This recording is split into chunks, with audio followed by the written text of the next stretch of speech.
All right, let's talk a little bit about your compare and contrast outline for your 2014 paper on Ray Bradbury short stories and dystopian worlds. So first off, you have already an outline, and in the outline, the beginning of the outline, you have your introductory paragraph, which you've already done, the 3 parts. So that should just be stapled to the front of this. But we're looking at the last 4 paragraphs of your paper.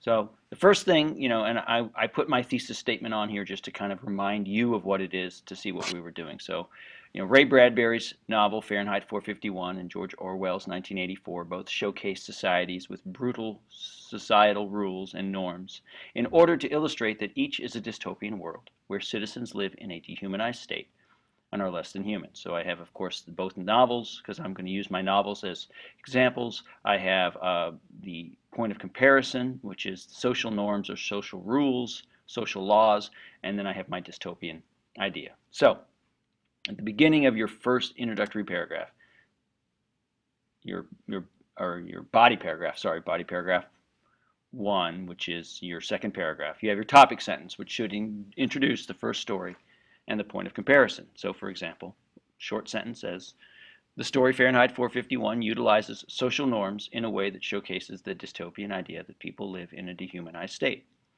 So the entire paragraph is going to prove that. That's the prove it to me statement simply for this paragraph. So then of course I come up with a piece of evidence.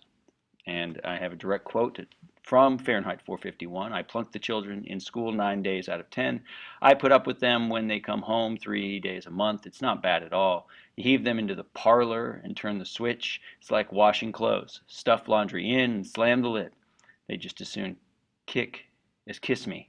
Thank God I can kick back. And that's a mother talking about her children and her relationship with her children.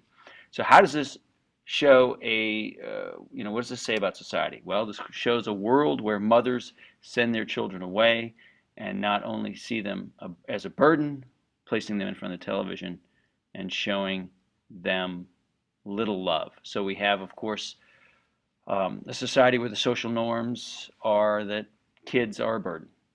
And we get that. Then my supporting evidence, the second piece is another character says, it's really fun. Both of these are direct quotes, although remember they don't have to be direct quotes. They could be narration. It's really fun. It'll even be more fun when we can afford to have the 4th wall installed. How long you figure before we can save up and get the 4th wall torn out and a wall TV put in? It's only $2,000. And notice, I've got the page number there as well as what, where I got the evidence. What does this show us about society? Well, this quote shows a society where television is so important that people surround themselves with it in their home and literally wall themselves off from the world. All right? So then the last thing I have to do is connect these ideas to the idea of this dystopian idea of dehumanized state. So I have to explain, how do those show a dehumanized state? The above quotes show us a world where people do not even think of those around them as human beings and where they cannot even take the time to show true human emotions and wall themselves off from the world. They give up what it means to be truly human. And then lastly, I come in with a closing sentence which should tie together this paragraph. And usually what I say, when in doubt, restate your topic sentence. By looking at the social norms of the society of Fahrenheit 451, Bradbury is able to show how the world itself is a dystopia. Boom. Now, I would change the wording when I actually put a lot of this into my paper, but this is just pretty basic information that lets me know what I'm thinking, where I'm going with it, how I'm going to support it. And then you go on to your second body paragraph, and George Orwell's 1984. I'm looking at that, so I have a topic sentence. George Orwell's 1984 presents different social laws and norms from Fahrenheit 451. Remember, this is a compare and contrast paper, but these two create a dystopian world where people act as less than human. Topic sentence, that's what I'm going to prove. Give supporting evidence, interpret it, more supporting evidence, then I interpret it, then I tell how that supporting evidence supports the overall dystopian theme of dehumanization, and then I have a closing statement. And what I've done is I have actually shown you another example of a closing statement based on this.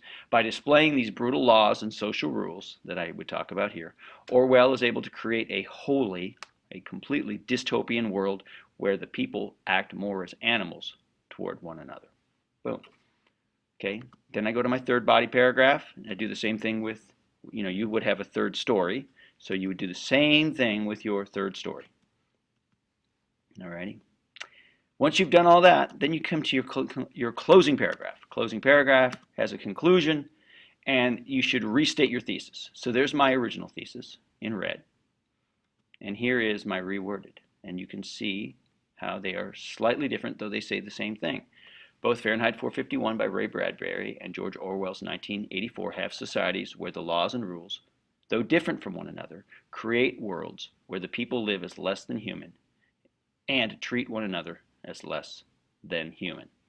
Alrighty, so I have that, and then I'm going to restate my points covered in my body paragraphs. Spend one sentence at least reviewing specific details used in each body paragraph to prove the thesis. And then lastly, I'm going to come in with a closing thought, a sentence or two or three that perhaps touches on what the reader can learn from these stories and perhaps the importance of reading dystopian literature. This is kind of the so what? Why is this all significant statement? So you think about your closing paragraph, at least a sentence here, at least 3 sentences here, and at least one really, really good sentence here. So you're talking at least 5 sentences, but it'll probably be closer to 6, 7, maybe 8 sentences. Alrighty? So that's how you use the outline. If you have any questions, let me know.